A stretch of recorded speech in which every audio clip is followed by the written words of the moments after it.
The man who bombed Pearl Harbor died with a secret weapon in his mouth, and he never knew it. While General Tojo stood trial for war crimes, praising the remarkable American technology of his new dentures, he had no idea what was really clicking against his tongue with every word. The Navy dentist who made them had survived Pearl Harbor.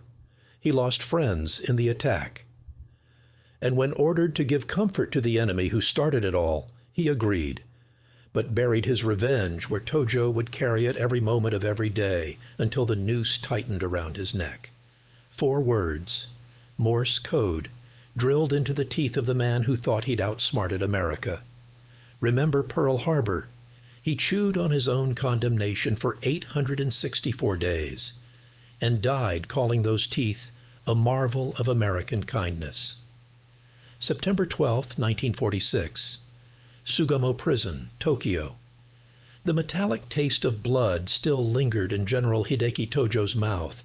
Not fresh blood, but the memory of it, 48 days old.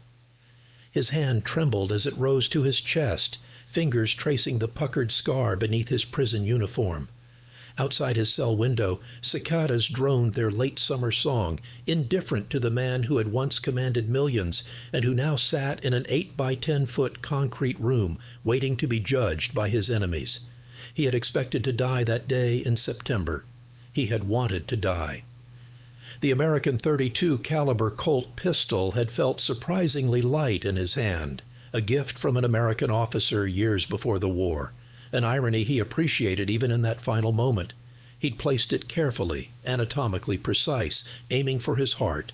A soldier's death, an honorable death. But Tojo had miscalculated. The former Prime Minister of Japan, the architect of Pearl Harbor, had somehow missed his own heart. What happened next shattered everything he thought he knew about his enemy. The sound of boots on gravel, American voices, urgent but controlled. Tojo lay on the floor of his study, blood pooling beneath him, consciousness fading. Through his dimming vision, he saw them burst through the door, not the savage conquerors Japanese propaganda had promised, but young men with medical kits, moving with practiced efficiency. "He's alive! Get the plasma!"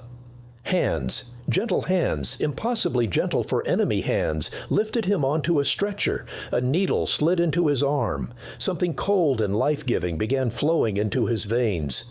In the ambulance, as Tokyo's ruined streets blurred past, Tojo experienced his first moment of genuine shock, not at his failed suicide, not even at his capture, but at the fact that they were trying to save him. In the Japan he had helped build, you did not save your enemy.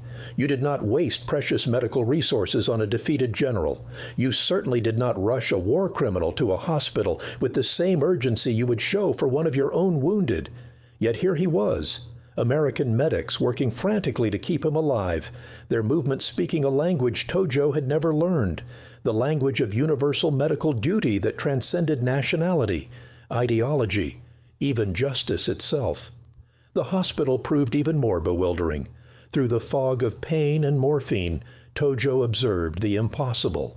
Shelves stocked with supplies, nurses moving without haunted exhaustion, doctors who seemed unhurried despite the constant flow of patients. And that mysterious plasma, bags of it, hanging from metal, stands like translucent flags of surrender.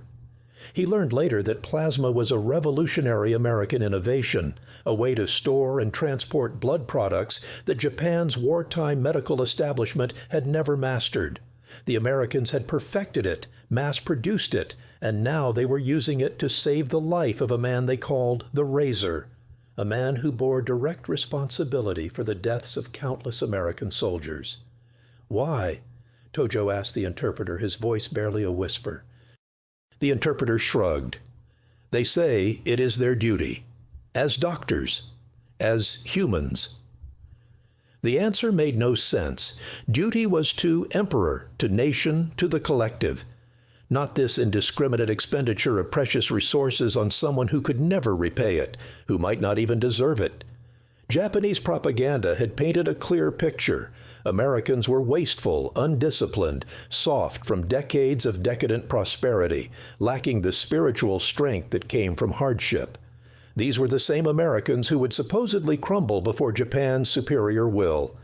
Yet the Americans who saved Tojo's life presented a different image entirely. They had resources, staggering resources that made Japan's wartime scarcity look like self-imposed poverty. But it was not waste. It was abundance deployed with systematic efficiency. And they had a kind of strength he had not anticipated, the strength to treat even a hated enemy with medical care that bordered on the miraculous. By October, Tojo had been transferred to Sugamo prison to await trial. He knew what was coming. Class A war crimes, conspiracy to wage aggressive war, responsibility for atrocities across Asia and the Pacific. He had no illusions about the outcome, but in the present moment he had a more immediate problem: his teeth. The pain began as a dull ache in his lower jaw, easily ignored amid the larger pains of imprisonment and impending judgment. But over weeks it intensified, a throbbing, persistent reminder of mortality and decay. He mentioned it to the guards, expecting nothing. In a Japanese prison, a condemned man's toothache would be the least of anyone's concerns. The guard nodded and wrote something on his clipboard. 3 days later, they came for him. Dental appointment, the MP said, his tone matter-of-fact, as if transporting one of the most wanted war criminals in Asia to see a dentist was the most natural thing in the world. The dental clinic was clean, well lit, smelling of disinfectant. Equipment gleamed on metal trays. A proper dental chair dominated the center, complete with an overhead light that looked expensive, modern, impossible for a prison clinic. A young American naval officer in white stood beside the chair. He looked up as Tojo entered, his face neutral but not hostile, the professional mask of a doctor regarding a patient rather than a jailer regarding a prisoner. "General Tojo," the officer said, his Japanese accented but clear. "I'm Lieutenant Commander George Mallory, U.S. Navy Dental Corps. Your guards tell me you're having dental problems." Tojo nodded slowly, still processing the surreal nature of the situation. An American naval officer, a dentist. For him. The examination was thorough, professional, and gentler than any dental work he had experienced in Japan. Mallory worked with steady hands, occasionally asking Tojo to open wider or turn his head. "Extensive decay," Mallory finally announced. "Multiple teeth compromised, some infection already present." He paused, meeting Tojo's eyes. "I'm recommending a full extraction and a complete set of dentures." Tojo stared at him, certain he had misunderstood. A full set of dentures, custom-made, for a war criminal awaiting trial. "You would do this?" Tojo asked, his English halting. "For me?" Mallory's expression did not change. "You're in American custody, General. That means you receive American standard of care, same as any other prisoner."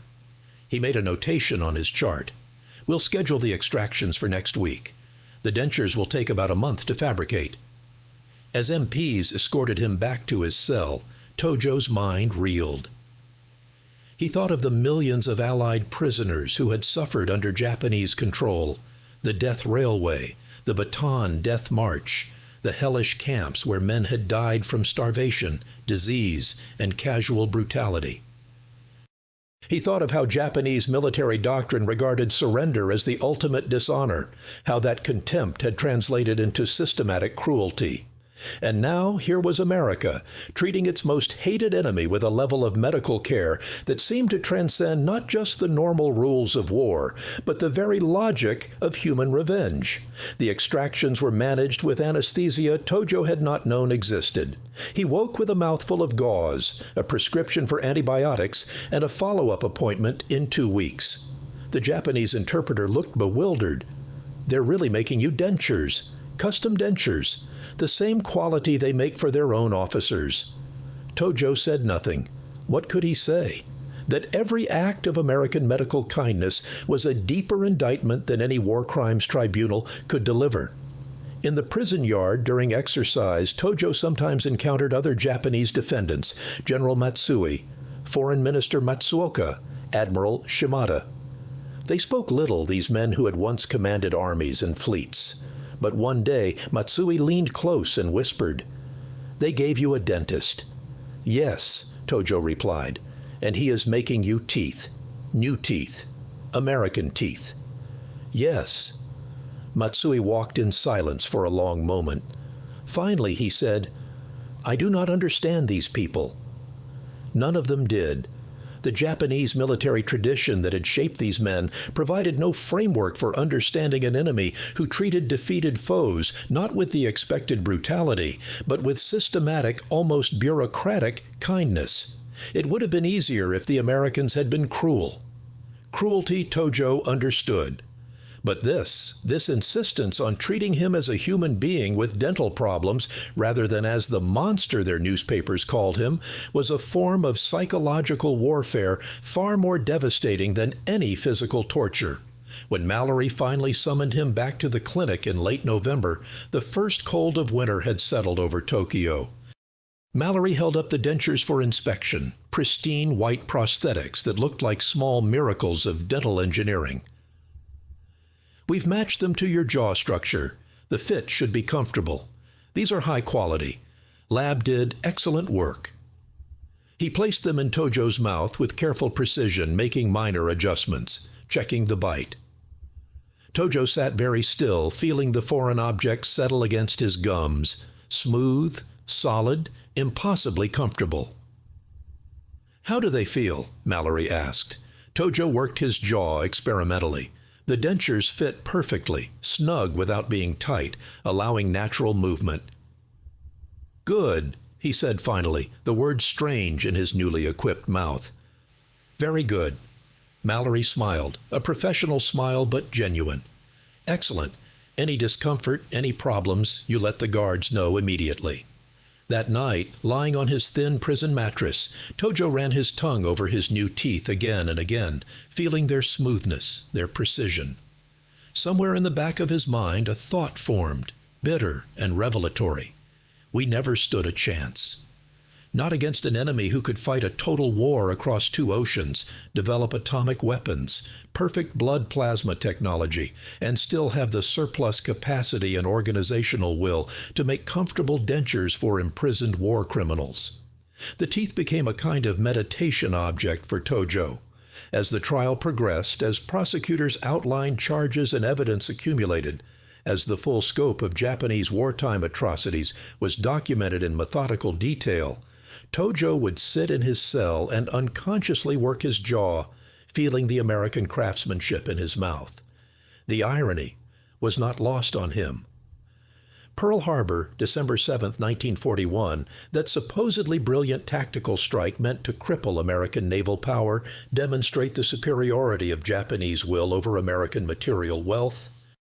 And now, 5 years later, Tojo chewed with American teeth, his life preserved by American plasma, his comfort ensured by American medical doctrine. Every bite was a reminder of defeat, every comfortable fit, an indictment of the strategic blindness that had led Japan into a war it could never win. What Tojo did not know, what he would never know, was that Lieutenant Commander George Jack Mallory had a sense of humor as precise as his dental work.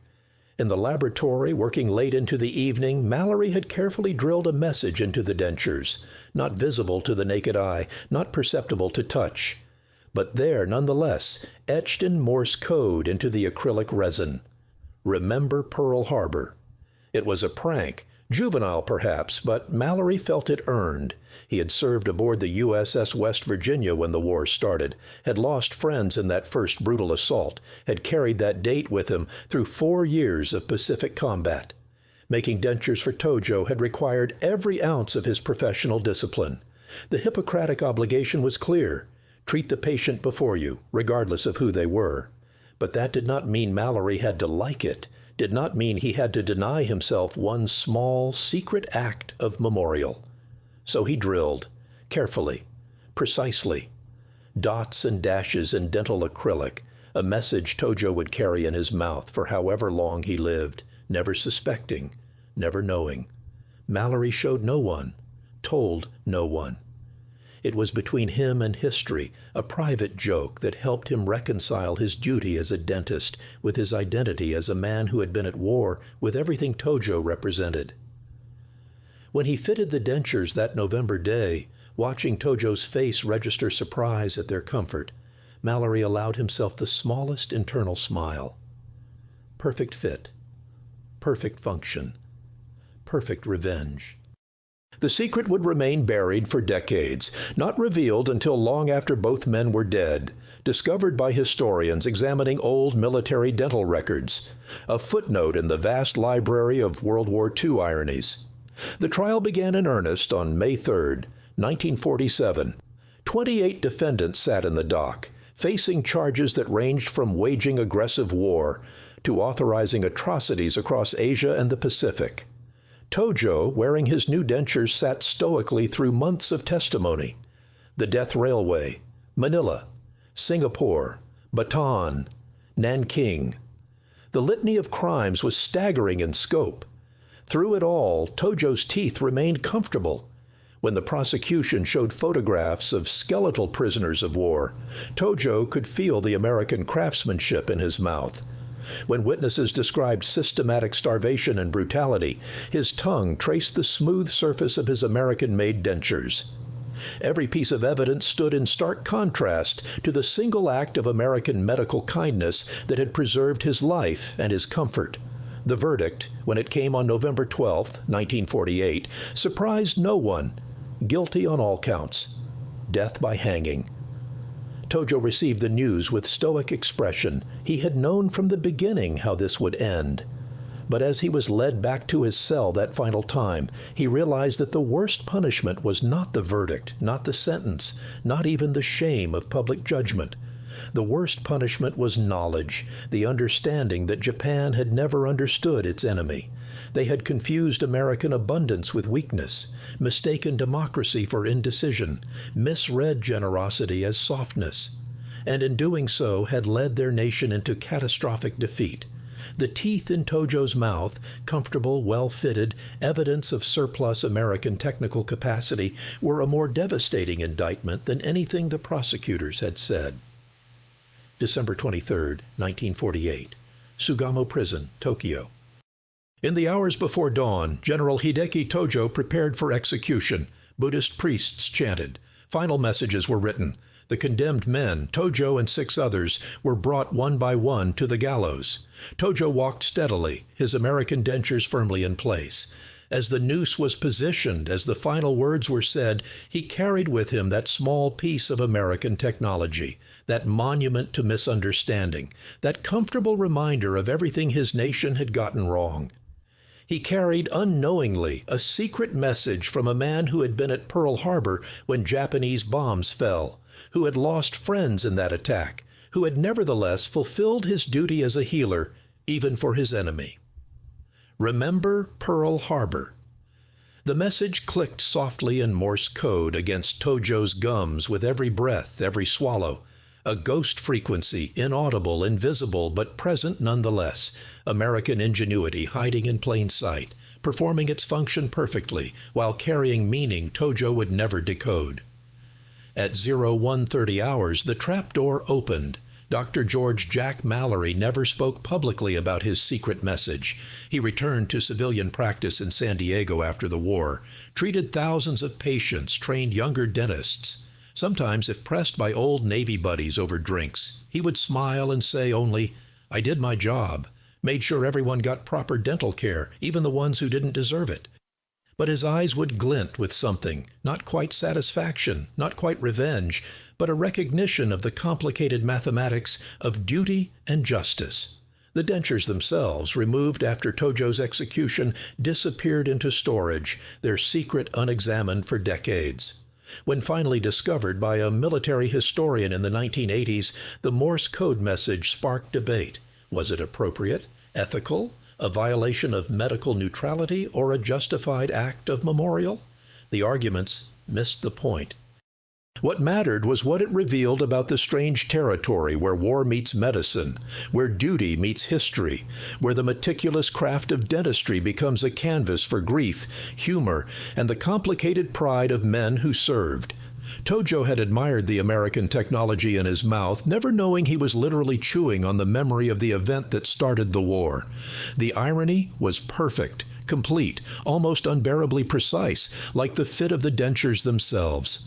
Every time Tojo's jaw worked, every time he chewed his food, every time he unconsciously ran his tongue over those smooth surfaces, he was participating in a dialogue he did not know was happening between a Navy dentist who had been at Pearl Harbor and a general who had ordered the attack that started it all.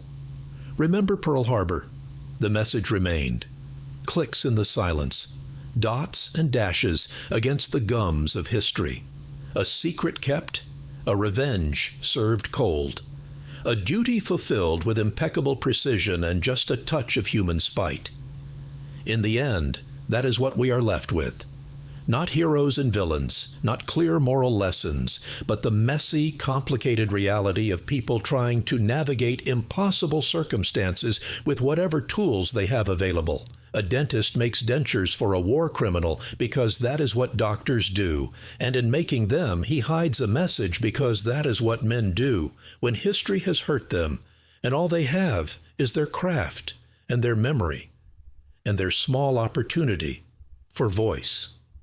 Tojo wore those teeth for 2 years, 3 months, and 11 days.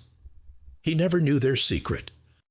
And somewhere in that gap between knowledge and ignorance, between the careful craft of healing and the bitter memory of war, between the act of mercy and the hidden message, lies something true about how we carry history in our bodies without knowing it, about how small things can contain large meanings, about how even in the midst of judgment and justice, there is always room for the human gesture, the secret joke, the personal memorial hidden in plain sight.